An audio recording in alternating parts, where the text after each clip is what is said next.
আকৌ আৰম্ভ হৈছে ডিব্ৰুগড়ত সেই চিপৰাং ৰাজনীতি। এতিয়া বৰ্তমান ৰাজনীতি আৰম্ভ হৈছে চিপৰাং ৰাজনীতি। সেই চিপৰাং ৰাজনীতিৰ বলি হ'বলৈ গৈছে সকলোৰে পৰিচিত এগৰাকী জাতীয় নায়ক, যিয়ে নাম পাইছিলে এতিয়া খলনায়ক বুলি ক'লেও ভুল নহয়, সেইগৰাকী সৰ্বানন্দ সোণোৱাল। যদিহে সৰ্বানন্দ সোণোৱাল সঁচাকৈ হাৰি যায় অহা বিধানসভাত, কিন্তু মুখ্যমন্ত্ৰী চকী হেৰুৱাব লগা হ'ব আমাৰ সকলোৰে পৰিচিত ব্যক্তি হিমন্ত বিশ্ব শৰ্মা ডাঙৰীয়াই।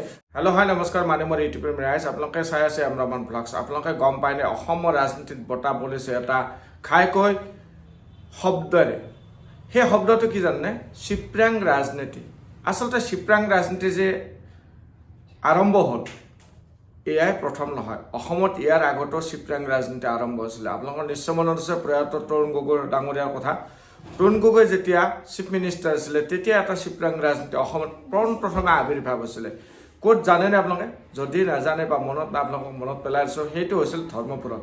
কাৰণ কংগ্ৰেছৰ দুজন নেতাৰ মাজত টিকটক লৈ আৰম্ভ হৈছিলে বাক বিতণ্ডা, মানে অৰিয়া। এজন আছিলে কিশোৰ হাজৰিকা আৰু আনজন আছিলে আপোনাৰ লতৰ পতৰ সেন ডেকা, মানে নীলমণি সেন ডেকাৰ বিষয়ে ক'বলৈ গৈছে, যিগৰাকী প্ৰভাৱশালী মন্ত্ৰী আছিল তৰুণ গগৈৰ দিনত আৰু আঢ়ৈটকীয়া মন্ত্ৰীৰ নামত খুব জনপ্ৰিয় আছিলে। কিন্তু এতিয়া চিনচাপ নাইকিয়া হৈ গ'ল। আৰু তেতিয়াই চিপৰাং ৰাজনীতি আৰম্ভ হৈছিল। মানে যেতিয়া কিশোৰ হাজৰিকাই টিকট নাপায়, নীলমণি সেন ডেকাই টিকট পাইছিলে, তেতিয়া কিশোৰপন্থীখিনিয়ে চিপৰাং ৰাজনীতি আৰম্ভ কৰিছিল। আৰু তেতিয়া তৰুণ গগৈ কৈছিলে যে সঁচাকৈ অসমৰ ভিতৰত ধৰ্মপুৰৰ ৰাইজ অলপ বেলেগ ধৰণৰ, এয়া চিপৰাং ৰাজনীতি আৰম্ভ কৰিছে। আৰু তেতিয়াৰ পৰা নামটো চৰ্চিত হৈছিলে। এইবাৰ লোকসভা 2024 পুনৰ আহি গ'ল সেই সৰ্বানন্দ সোণোৱাল আৰু লুৰিণজ্যোতিৰ মাজৰ বাক বিতণ্ডাক লৈ, মানে কথোপকথনক লৈ আকৌ আৰম্ভ হৈছে ডিব্ৰুগড়ত সেই চিপৰাং ৰাজনীতি। এতিয়া বৰ্তমান ৰাজনীতি আৰম্ভ হৈছে চিপৰাং ৰাজনীতি আমাৰ সকলোৰে পৰিচিত আমাৰ হিমন্ত বিশ্ব শৰ্মা ডাঙৰীয়াৰ নেতৃত্বত। আপোনালোকে জানে এই চিপৰাং ৰাজনীতি এইবাৰ কাৰ বিৰুদ্ধে কোনে ব্যৱহাৰ কৰিব? আপোনালোকে চাওক, অসমত সৰ্বানন্দ সোণোৱাল যেতিয়া মুখ্যমন্ত্ৰী আছিল আৰু তেখেতৰ নেতৃত্বতে যেতিয়া বিধানসভা খেলিছে, খেলাৰ পিছত নিজৰ চকীখন ৰখাব নোৱাৰিলে। আৰু হয়তো আগতীয়াকৈ যদি নাম প্ৰক্ষেপ কৰিলেহেঁতেন হয়তো হিমন্ত বিশ্ব শৰ্মা আজি অসমৰ মুখ্যমন্ত্ৰী হ'ব নোৱাৰিলেহেঁতেন বিজেপিৰ পৰা। যাৰ কাৰণে নামটো ঘোষণা নকৰিলে, বুদ্ধিৰে ৰাখি থৈছে আৰু ভিতৰত সূতা কাটিছিলে হিমন্ত বিশ্ব শৰ্মাই। আৰু সেই হিমন্ত বিশ্ব শৰ্মাই এটা সময়ত যেতিয়া বিজেপিৰ মানে সংখ্যাগৰিষ্ঠতা দেখা দিলে, সৰ্বানন্দ সোণোৱালক চকীৰ পৰা আঁতৰাবলৈ কুণ্ঠাপাত নকৰিলে।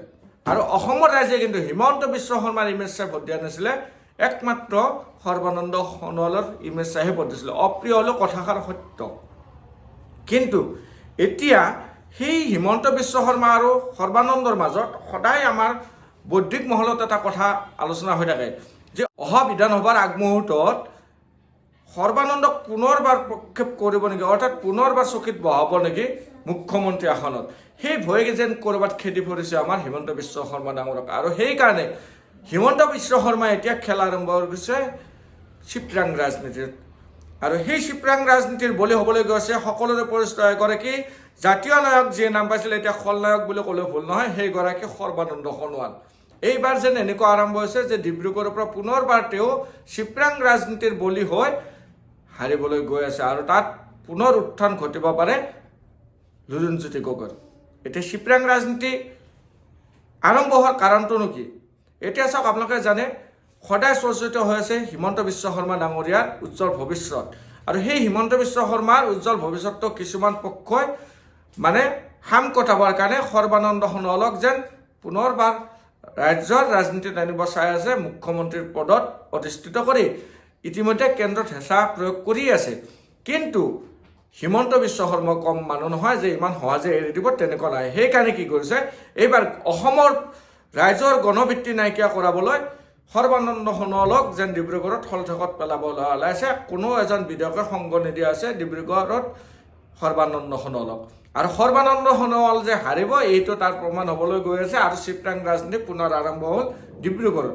এতিয়া সৰ্বানন্দ সোণোৱাল যদি হাৰি যায় সঁচাকৈ গণভিত্তিহীন এটা নাম ওলাই পৰিব। আৰু তেতিয়া কেন্দ্ৰৰ লগত এটা ভাল মানে সদভাৱ ৰখাই কিনে হিমন্ত বিশ্ব শৰ্মাই সৰ্বানন্দ সোণোৱালৰ ৰাজনীতিৰ পৰা যেন ক'ৰবাত বিদায় দিবলৈ ওলাইছে।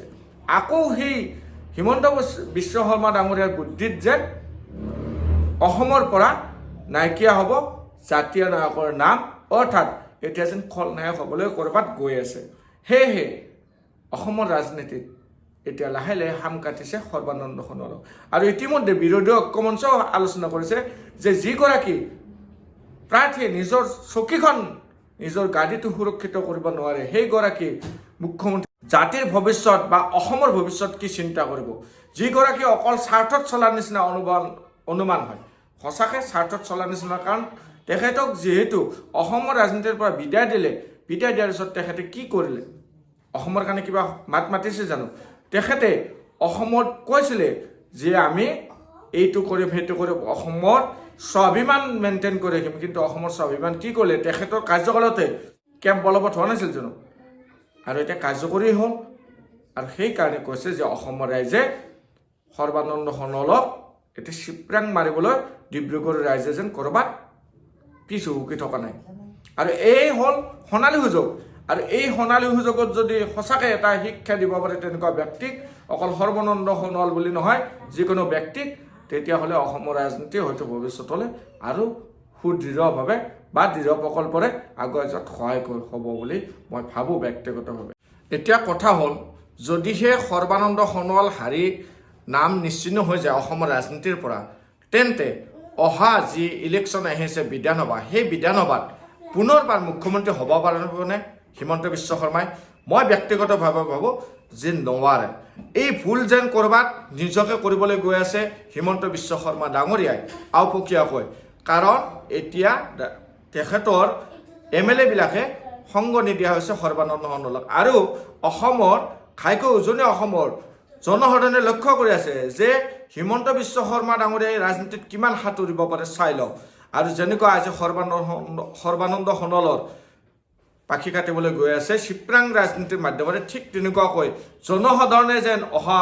বিধানসভাত আমাৰ মুখ্যমন্ত্ৰী ডাঙৰীয়াক মুখ্যমন্ত্ৰী চকীৰ পৰা আঁতৰাব এইটো 100% চিয়ৰ কাৰণ এইবাৰ যদি লোকসভাত হাৰি যায় সৰ্বানন্দ সোণোৱাল অহা বিধানসভাত 100% এটা ঢৌ আহিব অসমত সেয়াই হ'ব বিৰোধী ঐক্য মঞ্চৰ কাৰণে এক সুযোগ আৰু সেয়া ঢৌ আহিব হিমন্ত বিশ্ব শৰ্মা বিৰোধী অৰ্থাৎ মামা বিৰোধী ঢৌ আহিব অসমৰ ৰাজনীতিত এয়া মই আজি কৈ থৈ দিলোঁ আপোনালোকে চিন্তা কৰিব যদিহে সৰ্বানন্দ সোণোৱাল সঁচাকৈ হাৰি যায় অহা বিধানসভাত কিন্তু মুখ্যমন্ত্ৰী চকী হেৰুৱাব লগা হ'ব আমাৰ সকলোৰে পৰিচিত ব্যক্তি হিমন্ত বিশ্ব শৰ্মা ডাঙৰীয়াই গতিকে নাভাবোঁ ৰাজনীতিত যিমান শত্ৰু হয় সিমান মৃত্যু হয় হয়তো সময়ৰ হাতত গৈ টাইম আছে এতিয়াও তেখেতে হয়তো চিন্তা কৰিব যে তেখেতক জয় কৰাটোৱেই ভাল হ'ব কাৰণ জয় কৰাৰ পিছত সদায় কেন্দ্ৰীয় ৰাজনীতিতে থাকিব অসমৰ ৰাজনীতিত হিমন্ত বিশ্ব শৰ্মা ডাঙৰীয়াৰ বুদ্ধিমত্তাৰ মাজত টিকিব নোৱাৰে সৰ্বানন্দ সোণোৱাল ডাঙৰীয়া কাৰণ সৰ্বানন্দই হ'ল নিজৰ স্বাৰ্থত কাম কৰা আৰু হিমন্ত বিশ্ব শৰ্মাই নিজৰ স্বাৰ্থৰ লগতে জনসাধাৰণৰ স্বাৰ্থত কিছু কাম কৰিছে এয়া আমাৰ চকুত পৰিছে আৰু সেইকাৰণে অসমত থকাটো আমি বিচাৰোঁ হিমন্ত বিশ্ব শৰ্মা ডাঙৰীয়াক আৰু ভৱিষ্যতলৈকে থাকক সেই আশাৰে বেছি দীঘলীয়া নকৰি আজিৰ ভিডিঅ'টো ইমানতে শেষ কৰিলোঁ জয় অসম ধন্যবাদ।